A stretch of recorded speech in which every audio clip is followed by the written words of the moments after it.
So for my final essay, I wrote a book report on a collection of Theodore Adorno's essays. The collection is called The Culture Industry. It was put together by Bernstein. Um, I guess to start, Adorno, he was a German philosopher. He also studied sociology, and he was a really important figure. It was called the Frankfurt School. It was in the interwar period in Germany, and they spoke specifically about critical theory. So they were interested.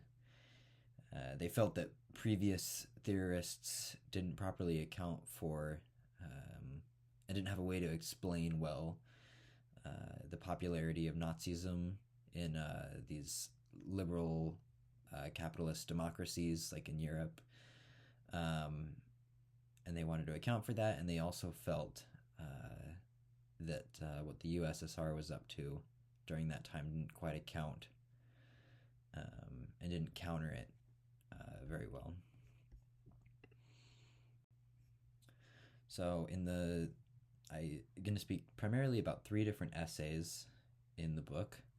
The first essay is called On the Fetish Character in Music and the Regression of Listening. So there's those two topics there. And this is where he develops this sort of like primary critique of the culture industry. The essay covers both of those topics.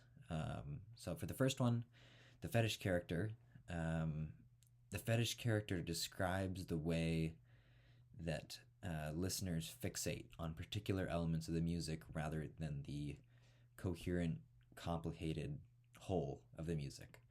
So that could be like a famous singer, a familiar melody, maybe the production of the song, but like one particular aspect that they fixate on. The regression of listening is specifically about what listening to music in this way does to the audience. The author argues that the standardization of popular music has resulted in it being impossible to judge the aesthetics between different popular pieces of music. He talks about how liking and disliking is not nearly as much of a determiner of if someone likes music, and it's more the familiarity. He says to like it is almost the same as to recognize it. Then going to the next essay, the schema of mass culture. This is when he extends his critique beyond music to talk more about how the culture industry creates schemas or templates for experiences itself. And it's not that he feels that consumers are being deceived, that they're having the wool pulled over their eyes, but rather that everyone recognizes the manipulation and they just consume anyway. He wrote this in a period of a lot of elitism, which he attempts to anticipate and critique, but I think it still plays a big part in his hatred of jazz. He absolutely despises jazz, and he says, when people dance to jazz, they don't dance for sensuous pleasure or in order to obtain release. Rather, they merely depict the gestures of sensuous human beings. They don't actually have any fun when they're dancing. They're just performing the gestures of fun. And that would be like a schema or a template of the culture industry, and they're reenacting it, reinforcing it. And the third essay is called Culture Industry Reconsidered, which is when he goes back to his previous works. The first essay that he wrote, or I think it was a full book, was The Dialectic of Enlightenment with Max Horkheimer. And he explains that he chose the phrase culture industry over mass culture because he wanted to make it clear that it's not something that arises from the masses, but instead it's something that's targeted and put on them. Um, it's the culture industry creates this stuff, and uh,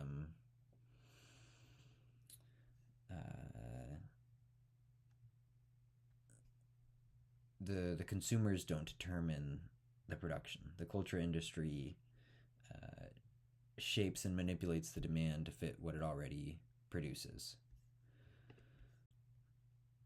And to finish up, so across these three essays, Adorno develops a consistent critique of culture in liberal capitalist democracies, and